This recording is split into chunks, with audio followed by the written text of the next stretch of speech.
2025 வருஷத்துல ரஜினி சார் ஃபேன்ஸ்க்கு என்னெல்லாம் கொடுத்துருக்கு அப்படின்னா, ஒரு சினிமா வேணுமா? சினிமா. செலிப்ரேஷன் வேணுமா? இந்தாங்க. ஹிஸ்ட்ரியா? 2025ல படையப்பா ரிலீஸ் ஆயிருக்கு. அது மட்டும் இல்லாம 2025ல தான் ரஜினி சாரோட 50 இயர்ஸ் ஆஃப் சினிமா லைஃப் வந்து நடந்திருக்கு. ஸோ இந்த மாதிரியான ஸ்பெஷலான மூமெண்ட்ஸ்லாம் இந்த 2025ல ரஜினி சார் ஃபேன்ஸ்க்கு கிடைச்சிருக்கு.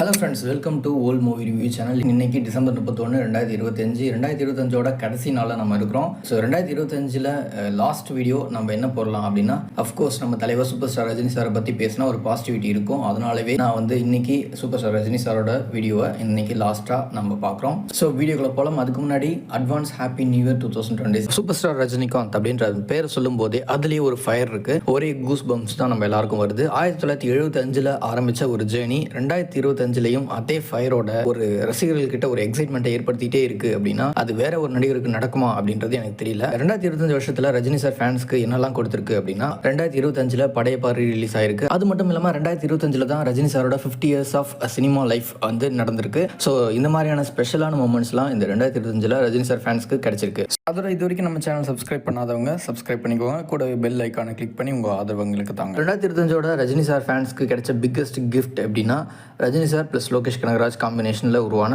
கூலி.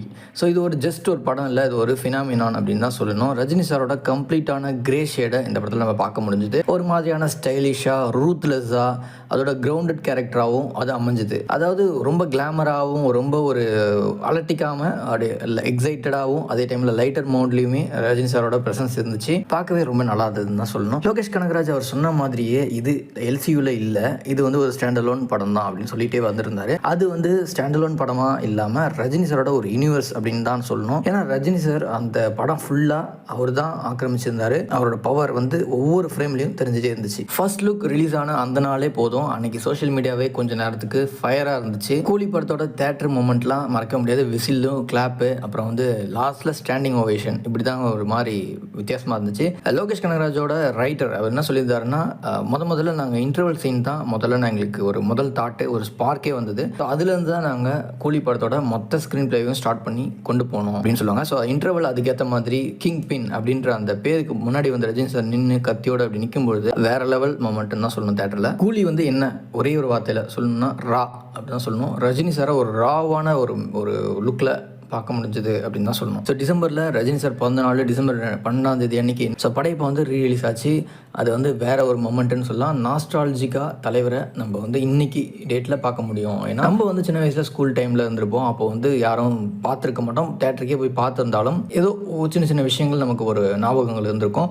ஆனால் இன்னைக்கு நம்ம தலைவரை தேட்டரில் போய் பார்க்கும் பொழுது அது வேற லெவலுங்க. சும்மா சொல்லக்கூடாது. அது மாஷப் வீடியோ வேறு போட்டிருந்தாங்க, அதுவும் வேற லெவலு. ஸோ ஃபேன்ஸோட ரெஸ்பான்ஸ் எப்படி இருந்துச்சு அப்படின்னா அட்டை கிளப்பிட்டாங்க. அந்த அளவுக்கு சரியான மொமெண்ட்டாக அந்த ரீரிலீஸ் அமைஞ்சது. 1999 வந்த படம் 2025 திரும்பி வந்து தேட்டரில் அதே மாதிரி ஹவுஸ்ஃபுல்லான மொமெண்ட்லாம் நடக்கும் அப்படின்னா, எல்லா புது படத்துக்கு இருக்கிற அதே செலிப்ரேஷனோட ரஜினி ஃபேன்ஸ் இதையும் கொண்டாடினாங்க. அந்த அளவுக்கு ஒரு படத்துக்கு ரீரிலீஸ்க்கு நடக்குமா அப்படின்னா அது வந்து ரஜினி சாரோட படத்துக்கு தான் நடக்கும் அப்படின்றது தான் இந்த விஷயத்தில் நம்ம பார்த்தோம். ஸோ என் வழி தனி வழி அப்படிங்கிற டைலாகு இன்றைக்கும் அதே அவரோட லைஃப் ஸ்டைலுக்கு செட் ஆகுது. பர்டிகுலராக இந்த டைலாக்கு தேட்டரே பற்றிக்கிச்சு.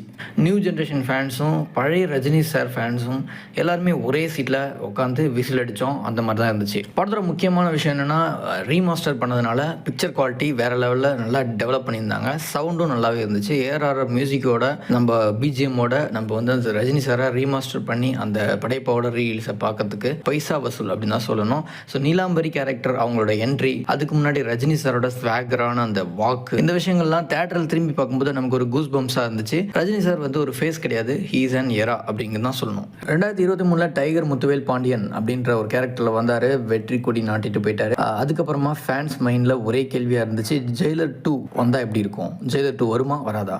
ஜெயிலர் 2 வரணும் அப்படின்னு தான் ரசிகர்கள் சொல்லிட்டு இருந்தாங்க. அதே மாதிரி 2025 அதுக்கான ஆன்சர் கிடைச்சது. Yes, confirmed. நெல்சன் டைரக்ஷனில் பிக்கர் ஸ்கேலில் இன்னும் ஒரு வித்தியாசமான ஒரு ஜெயிலரில் நம்ம பார்க்கலாம் அப்படின்னு ஜெயிலர் 2க்கான அனௌன்ஸ்மெண்ட் கொடுத்துருந்தாங்க. இது வந்து டேஞ்சரஸ்ன்றதை விட மோஸ்ட் டேஞ்சரஸ் முத்துவேல் அப்படிங்கிறத நமக்கு அந்த அனௌன்ஸ்மெண்ட் வீடியோவை பார்த்தாலே தெரியுது. ரூமர்ஸ் இல்லை, ஒரு எக்ஸ்பெக்டேஷன் தான் சொல்லணும். ஸோ பிக்கரான வில்லன் பேன் இண்டியா அப்பீலில் தலைவரை ஒரு ஃபுல் கமாண்டில் பார்க்க போகிறோம். ஜெயிலராக இருந்தப்போ அவரோட கேரக்டர் ஆக்டர்ஸ் எப்படி இருக்கும் அப்படிங்கிறதையும் அதிகமாக பார்க்க போகிறோம் அப்படின்னு தான் இப்போ கிடைச்சிருக்கிற தகவலை வச்சு நம்ம கணிக்க முடியுது. So coming to the point, 2025 Rajini sir ஃபேன்ஸ்க்கு என்ன கிடைச்சது அப்படின்னா கூலி அப்படின்ற ஒரு சாலிடான படம் கிடைச்சிருக்கு. ஹிஸ்டாரிக்கான ஒரு படையப்பா அப்படின்ற படம் ரிலீஸ் ஆச்சு. அது வேற லெவல் செலிப்ரேஷன் பண்ணிட்டாங்க. அதுக்கப்புறம் இன்னொரு படம் எதிர்பார்த்துட்டு இருக்கோம், ஜெயிலர் 2. ஏஜ்ன்றது ஒரு ஜஸ்ட் என் நம்பர் மட்டும்தான். ஸ்டைலோ ஸ்க்ரீன் ப்ரெசன்ஸோ அவரோட ஆராவோ எப்போவுமே நமக்கு ஃப்ரெஷ்ஷாகவும் எவர்கிரீனாக இருந்துகிட்டு தான் இருக்குது.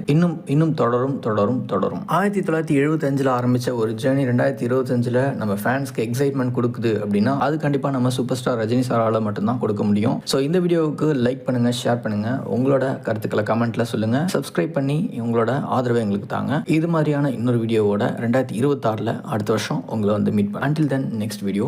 I am Karthik signing off. Bye bye.